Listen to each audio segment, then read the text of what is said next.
Hello friends, welcome to my channel. Friends, మీకు మా video నచ్చినట్లయితే వీడియోని లైక్ చేయండి, అలాగే ఛానల్ని సబ్స్క్రైబ్ చేసుకోండి. ఈ వీడియో చాలా ఇంట్రెస్టింగ్గా ఉండబోతుంది, తప్పకుండా చివరి వరకు చూడండి. ఇక వీడియోలోకి వెళ్ళినట్లయితే, బాబీని వెతుక్కుంటూ కైలా ఇంటికి వెళ్ళిన అభికి చెంప పగలగొట్టి బుద్ధి చెప్పిన బాబీ. అసలు ఏం జరిగింది? బాబీ కోసం కైలా ఇంటికి ఎలా వెళ్ళాడు తెలుసుకోవాలి అంటే ఈ వీడియోని ఎక్కడ స్కిప్ చేయకుండా చూసేయండి. ఇక వీడియోలోకి వెళ్ళినట్లయితే, స్వర బాబీ కోసమే వెతుకుతూ రోడ్డుపై నడుచుకుంటూ వస్తూ ఉంటుంది. మరో పక్క బాబీ కైలా కూడా రోడ్డుపై నడుచుకుంటూ వస్తూ ఉంటే ఇంతలోనే బాబీకి వాష్రూమ్ అని చెప్పి పక్కకు వెళ్తాడు. కైలా బాబీ కోసమే ఎదురు చూస్తూ ఉంటుంది. ఇంతలోనే స్వర రోడ్డుపై నడుచుకుంటూ కైలా దగ్గరికి వస్తుంది. అప్పుడే స్వర కాలు చెప్పు తెగిపోవడంతో ఇక ఆ చెప్పు చూసి, అరే చెప్పు తెగిపోయిందే అని చెప్పి ఆ చెప్పులని పడేస్తూ ఉంటుంది. అప్పుడే కైలా అది చూసి, ఏంటమ్మా ఏం సత్తున్నారు అని అడుగుతుంది. అప్పుడు స్వర, చెప్పు తెగిపోయింది కదమ్మా, అందుకే పడేస్తున్నాను అని అంటుంది. అప్పుడు కైలా, చెప్పు తెగిపోతే పడేయడమేనా అని అంటే, మరి ఏం చేస్తారమ్మా, ఇక ఆ చెప్పులు పనికిరావు కదా అని అంటే, అప్పుడు కైలా, చెప్పులు ఇప్పుడు పడేసి మీరు ఎలా వెళ్తారు అని అడుగుతుంది. ఎలా వెళ్తాను, వేరే కొత్త చెప్పులు కొనుక్కొని వెళ్తాను అని స్వర చెప్పగానే, మీ డబ్బున్నోళ్ళు ఎప్పుడు ఇంతే, ఖరాబైన వస్తువుని బాగు చేసుకోవడం తెలియదు కానీ మళ్ళీ డబ్బు ఖర్చు పెట్టి కొత్త వస్తువులు కొనుక్కుంటారు అని కైలా అంటూ ఉంటే, ఏంటమ్మా ఇప్పుడు నేనేం చేశాను అని అంటే, ఏం చేశారా, ఇలా ఇవ్వండి ఆ చెప్పు నేను బాగు చేసి ఇస్తాను అని కైలా ఆ చెప్పుని పక్కనే ఉన్న చెప్పులు కుట్టే అతని దగ్గరికి తీసుకెళ్ళి, ఇగో తాత ఈ చెప్పుకి ఓ 2 పోట్లెయ్యి అని అడుగుతుంది. ఇక ఆ తాత ఆ స్వర చెప్పుని తీసుకొని ఆ చెప్పుని చాలా చక్కగా కుట్టి మళ్ళీ స్వరాకి ఇస్తాడు. ఇక అప్పుడే ఇక స్వర, ఎంతైంది తాత అని అడిగితే, ఓ 10 రూపాయలు అయ్యాయమ్మా అని అంటాడు. ఇక స్వర చాలా సంతోషంగా ఇక డబ్బు తీసి స్వర ఆ చెప్పులు కుట్టే అతనికి ఇస్తుంది. ఇక అప్పుడే అది చూసి కైలా, చూసారా అమ్మగారు, ఇప్పుడు మీరు 200లతో అయిపోయే పని 10 రూపాయలతో మళ్ళీ మీ చెప్పులు మీకు వచ్చాయి అని కైలా చెప్పగానే స్వర కైలా మాటలు విని చాలా సంతోషపడుతూ ఉంటుంది. ఇంత చిన్న పిల్లవి, నీకు ఎన్ని తెలివితేటలు ఎలా వచ్చాయి అని అంటే, ఏమో నాకు అన్నీ తెలిసిపోతాయి అని అంటుంది. ఇక కైలా మాట్లాడుతూ ఉంటే స్వరాకి బాబీనే గుర్తొస్తూ ఉంటాడు. కైలా స్వర మాట్లాడుకుంటూ ఉండగా ఇంతలోనే బాబీ అక్కడికి వచ్చి స్వర కైలాతో మాట్లాడడం చూసి ఒక్కసారిగా షాక్ అయిపోతాడు.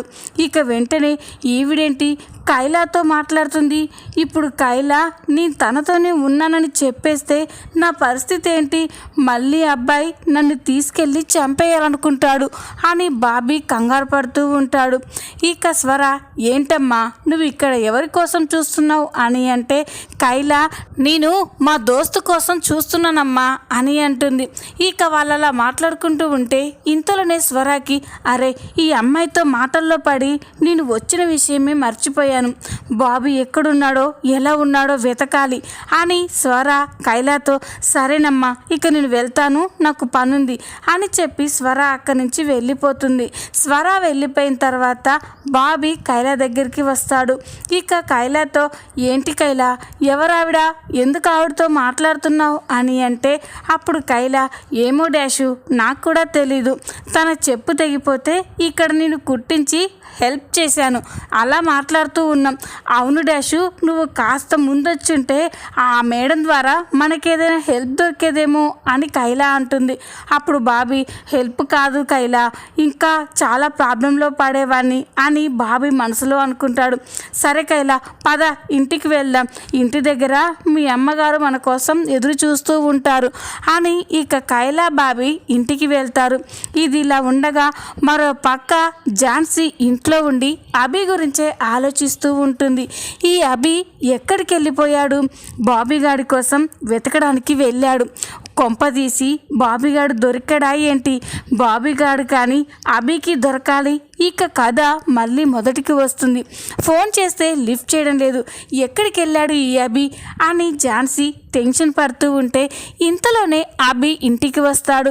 అభి ఇంటికి రావడం చూసి ఝాన్సీ అయితే ఒక్కసారిగా షాక్ అయిపోతుంది. తన పక్కన బాబీ కూడా వస్తున్నాడా అని చెక్ చేసుకోగానే అభి ఒక్కడే వస్తాడు. అది తెలుసుకొని ఇక ఝాన్సీ అయితే చాలా సంతోషపడుతుంది. అమ్మయ్య, అభి ఒక్కడే వస్తున్నాడు అంటే ఆ బాబీగాడు అభికి దొరకలేదన్నమాట. ఇక అభిని నా నుండి ఎవ్వరూ దూరం చేయలేరు. ఆ బాబీగాడు ఎక్కడున్నా వెతికి చంపేయమని సెల్వాకి చెప్పాలి అని ఝాన్సీ అనుకుంటుంది. అభి ఇంట్లోకి రాగానే ఝాన్సీ చాలా టెన్షన్గా వెళ్ళి అభి ఎక్కడికి వెళ్ళిపోయావు, ఏమైపోయావు అని చెప్పి నటిస్తూ ఉంటుంది. ఇక అభి ఏం లేదు ఝాన్సీ అని అంటే ఇక ఝాన్సీ అభి ఇంతకీ బాబీ గురించి ఏమైనా తెలిసిందా అని అంటుంది. లేదు ఝాన్సీ, చాలా చోట్ల వెతికాను కానీ బాబాయ్ ఎక్కడ ఉన్నాడో తెలియడం లేదు అని అభి బాధపడుతూ ఉంటాడు. అది చూసి ఝాన్సీ ఇక ఎప్పటికీ ఆ బాబీగాడు నీ దగ్గరికి రాడు అభి, రానివ్వను అని అనుకుంటూ ఉంటుంది. ఇంతలోనే అక్కడికి నళిని వస్తుంది. నళిని కోపంగా అక్కడికి వచ్చి అభి అని గట్టిగా అరుస్తుంది. అది విని ఇక అభి ఝాన్సీ అయితే ఒక్కసారిగా షాక్ అయిపోతారు. ఇక అభి ఏంటండి ఏం జరిగింది అని అంటే అప్పుడు నళిని ఏం జరిగిందా, చేసిందంతా చేసి మళ్ళీ ఏం చేశారని అడుగుతున్నావా అని నళిని అంటుంది. అప్పుడు ఇక అభి చేసింది నేను కాదు, మీ కూతురు రోష్నియే నా కొడుకుని నా నుండి దూరం చేసింది అని అభి అంటాడు. అప్పుడు నళిని అందుకని నా కూతుర్ని శాశ్వతంగా ఈ లోకంలో లేకుండా చేయాలని చూసావా అని నళిని చెప్పగానే అభి ఒక్కసారిగా షాక్ అయిపోతాడు. ఏంటండి ఏం మాట్లాడుతున్నారు మీరు అని అంటే నిజం మాట్లాడుతున్నారు. మీరు నా కూతుర్ని చంపేయాలని కిరాయి రౌడీలకి డబ్బులు ఇచ్చి నా కూతుర్ని చంపించాలని చూడలేదు అని చెప్పగానే అభి ఒక్కసారిగా స్టన్ అయిపోతాడు. ఇక ఝాన్సీ ఇదేంటి ఈ విషయం ఈవిడకెలా తెలిసింది అని కంగారు పడుతూ ఉంటుంది. ఇక అభి ఏంటండి ఏం మాట్లాడుతున్నారు మీరు, నేను రోషినిని చంపించాలని చూడడం ఏంటి అని అభి అంటాడు. అప్పుడు నళిని లేకపోతే ఎవరు చంపించాలని చూస్తారు, నా కూతురు కొన ఊపిరితో హాస్పిటల్లో ఇన్ని రోజులు చావుతో పోరాడింది, ఇప్పుడే మెల్లమెల్లగా కోలుకుంటుంది. ఇక నిన్ను ఒక్క క్షణం కూడా క్షమించను, పోలీసులకి పట్టించి జైలుకు పంపిస్తాను అని నళిని అంటూ ఉంటే అభి ఝాన్సీ అయితే షాక్ అయిపోయి చూస్తూ ఉంటారు. ఇంతలోనే పోలీసులు అక్కడికి వస్తారు. పోలీసులు అక్కడికి రావడం చూసి అభి ఝాన్సీ స్టన్ అయిపోయి చూస్తూ ఉంటారు. ఇక అభి ఏంటి ఎస్ఐ గారు మీరు ఇక్కడికి ఎందుకు వచ్చారు అని అడిగితే అప్పుడు ఇక ఎస్ఐ గారు అభి అంటే ఎవరు అని అంటే నేనే అని అంటాడు. అప్పుడు ఇక పోలీసులు మిమ్మల్ని అరెస్ట్ చేస్తున్నాం, మర్డర్ అటెంప్ట్ కేసు కింద మీపై కేసు నమోదైంది అని చెప్పగానే అభి ఝాన్సీ షాక్ అయిపోయి చూస్తూ ఉంటారు. ఇక అభి ఏంటి ఎస్ఐ గారు నేను మర్డర్ చేయడం ఏంటి, నాకేం తెలీదు, నేను నిర్దోషిని అని అభి అంటాడు. ఇక ఇంతలోనే అక్కడికి రోషిని వస్తుంది. ఇంకా ఎందుకు అబద్ధాలు చెప్తున్నావు అభి, ఎంతమందిని చంపాలని చూస్తున్నావు అని రోషిని చెప్పగానే ఇక అభి షాక్ అయిపోతాడు. రోషిని నేను చెప్పేది నిజం, నాకు దీనికి ఎలాంటి సంబంధం లేదు, ఎవరో కావాలని నన్ను ఇందులో ఇరికించారు అని అభి అంటాడు. ఇక అది విని ఝాన్సీ అయితే చాలా టెన్షన్ పడుతూ ఉంటుంది. ఏంటి ఇలా జరుగుతుంది, ఇప్పుడు అభిని పోలీసులు పట్టుకెళ్తే ఎలా, ఏం చేయాలి అని టెన్షన్ పడుతూ ఉంటుంది. ఇక రోషిని చెప్పు అభి, బాబు ఎక్కడున్నాడు అని అడిగితే అప్పుడు అభి నాకేం తెలుసు రోషిని, బాబాయ్ కోసమే నేను నిన్నటి నుంచి వెతుకుతున్నాను కానీ ఎక్కడా కనిపించలేదు, నాకొక్క ఛాన్స్ ఇవ్వు రోషిని, నాకు ఒక 24 hours టైం ఇచ్చావంటే బాబాయ్ ఎక్కడ ఉన్నా కూడా వెతికి పట్టుకొని తీసుకొస్తాను, నన్ను నమ్మండి అని అభి బ్రతిమలాడుతూ ఉంటే ఇక రోషిని కూడా సరే అభి నీకు 24 hours టైం ఇస్తున్నాను, బాబీ ఎక్కడ ఉన్నా కూడా తీసుకురా, బాబీ లేకుండా నేను ఉండలేను అని రోషిని అంటుంది. అప్పుడు అభి చూడు రోషిని, బాబాయిని వెతికి తీసుకొచ్చి అసలు ఇదంతా ఎవరు చేయిస్తున్నారో నేను నిరూపిస్తాను అని అభి చాలా కోపంగా బాబీని వెతకడానికి బయలుదేరుతారు. ఇక అది చూసి ఝాన్సీ, మళ్ళీ ఈ రోషిని వచ్చి టైం అంతా పాడు చేసింది, లేకపోతే అభితో నేను చాలా టైం స్పెండ్ చేసి అభికి ఇంకా దగ్గరయ్యేదాన్ని అని ఝాన్సీ అనుకుంటూ ఉంటుంది. మరో పక్క అభి బాబీ ఫోటో తీసుకొని అందరినీ అడుగుతూ బాబీ గురించి ఎంక్వైరీ చేస్తూ ఉంటాడు. ఇక అలా ఎంక్వైరీ చేస్తూ ఉండగా కైలా కనిపిస్తుంది. ఇక కైలా దగ్గరికి వెళ్ళి అభి బాబీ ఫోటోని చూపించి, ఇదిగో పాప, ఈ ఫోటోలో ఉన్న అబ్బాయిని ఎక్కడైనా చూసావా అని అడుగుతుంది. అది చూసి ఇక కైలా ఒక్కసారిగా షాక్ అయిపోతుంది. ఇదేంది, బాబీ గారి ఫోటో గీన దగ్గర ఉంది అని అనుకుంటూ ఉంటుంది. ఇక అప్పుడే అభి, ఏంటి పాప అలా చూస్తున్నావేంటి, ఈ ఫోటోలో ఉన్న అబ్బాయిని చూసావా అని అంటే అప్పుడు కైలా చూశానుగా అని అంటుంది. అది విని అభి ఒక్కసారిగా షాక్ అయిపోతాడు. ఏంటి చూసావా, ఎక్కడ చూసావు అని అడిగితే అప్పుడు కైలా, ఈ అబ్బాయి ఇప్పుడు నా దగ్గరే, మా ఇంటి దగ్గరే ఉన్నాడు అని అంటుంది.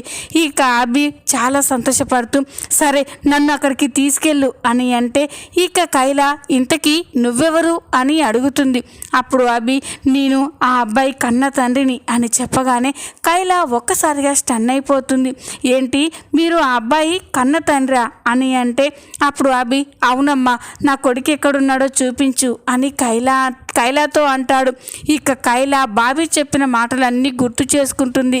మా నాన్నే నన్ను చంపాలని చూశాడు అని బాబీ కైలాతో చెప్పిన మాటలు గుర్తు చేసుకొని, అంటే బాబీ గారి వల్ల అయ్యా ఈయనే బాబీ గారిని చంపాలనుకుంది, అంటే ఇప్పుడు బాబీ గారి గురించి ఈయనకి చెప్పొద్దు అనుకొని ఇక వెంటనే, అయ్యో సారు, నేను చూసింది ఈ ఫోటోలో ఉన్న పొరగాని కాదు, మా వీధిలో ఉన్న పొరగాడు అచ్చం ఈ అబ్బాయిలాగే ఉంటాడు, గా పొరని నేను చూసింది అని కైలా అంటుంది. ఇక కైలా మాటలు మాత్రం అభి నమ్మడు. నమ్మినట్టుగానే పక్కకి వెళ్తాడు. ఇక కైలా ఈ విషయం ఎలాగైనా బాబీతో చెప్పాలి అని పరిగెత్తుకుంటూ ఇంటి దగ్గరికి వెళ్తుంది. కైలా వెళ్తూ ఉంటే అభి కూడా కైలా వెనకాలే ఫాలో అవుతాడు. ఇక కైలా బాబీ దగ్గరికి వెళ్ళి, ఒరే బాబీగా, మీ అయ్యా నీ కోసం వెతుకుతుండ్రా అని చెప్పగానే ఇక బాబీ ఒక్కసారిగా స్టన్ అయిపోయి చూస్తూ ఉంటాడు. ఇక వెంటనే, ఏంటి కైలా, ఏమంటున్నావు నువ్వు, అబ్బాయి నా కోసం వెతుకుతున్నాడా అని అంటే ఇక అప్పుడు కైలా, అవును బాబీ అని అంటుంది.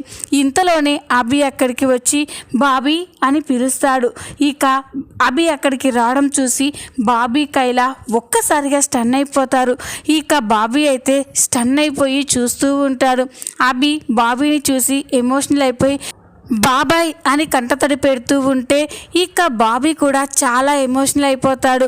ఇంతకుముందు అభి తనని ఎంత ప్రేమగా చూసుకున్నాడో అవన్నీ గుర్తొచ్చి అబ్బాయి అని ఏడ్చుకుంటూ వెళ్తూ ఉంటే ఇంతలోనే రోష్నీని చంపించాలని చూసింది అభి అని గుర్తు చేసుకొని ఆగిపోయి కోపంగా చూస్తూ ఉంటాడు. ఇక అభి బాబీ దగ్గరికి వెళ్ళి, ఏంటి బాబాయ్ ఇది, నన్ను చూడకుండా నాతో మాట్లాడకుండా ఎలా ఉండగలుగుతున్నావు, ఏమైపోయావు, నీ కోసం పిచ్చి వాళ్ళ వెతుకుతున్నాను అని ఏడుస్తూ ఉంటాడు. ఇక బాబీ మాత్రం, లేదు నేను నీతో రాను అని కోపంగా అంటాడు. అప్పుడు అభి, ఎందుకు రావు బాబాయ్ అని అడిగితే అప్పుడు బాబీ, ఎందుకు రానా, నువ్వు మా అమ్మని చంపించాలని చూసావు, మా అమ్మనే కాదు నన్ను కూడా చంపించాలని రౌడీని పెట్టించావు అని అంటాడు. అది విని అభి ఒక్కసారిగా షాక్ అయిపోతాడు.